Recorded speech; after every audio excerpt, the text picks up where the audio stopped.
Hello, everyone, and welcome to Learning with Joy. Our phrasal verb for today is wind up.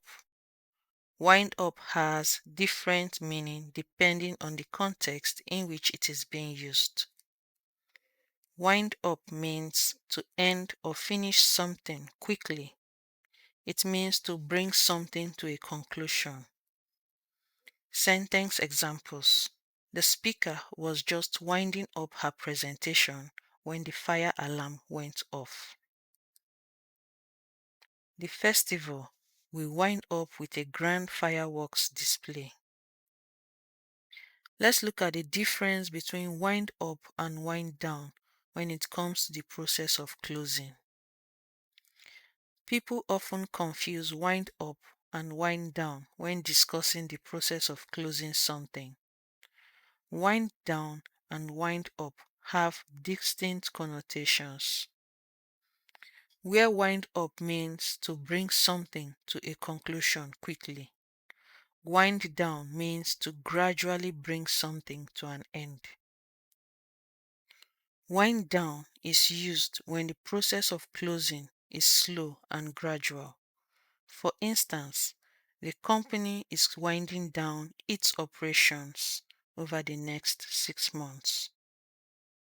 Wind up also means to become angry or cause someone to become angry or upset.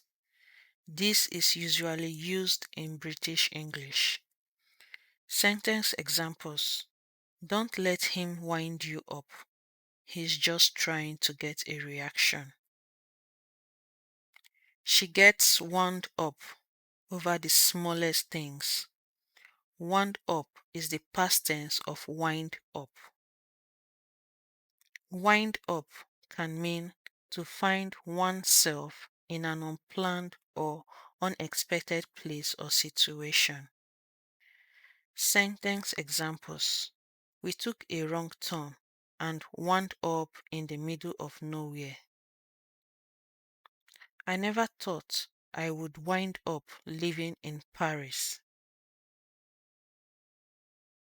In British English, wind up can refer to the act of making a toy or mechanism work by tightening a spring. Sentence examples. The toy needs to be wound up before it can start moving.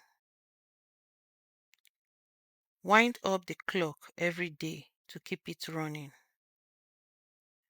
In American English, wound up can describe someone who is feeling tense, anxious, or excited. Sentence examples. She was so wound up about the deadline that she couldn't sleep. Don't get too wound up about the test. Just do your best.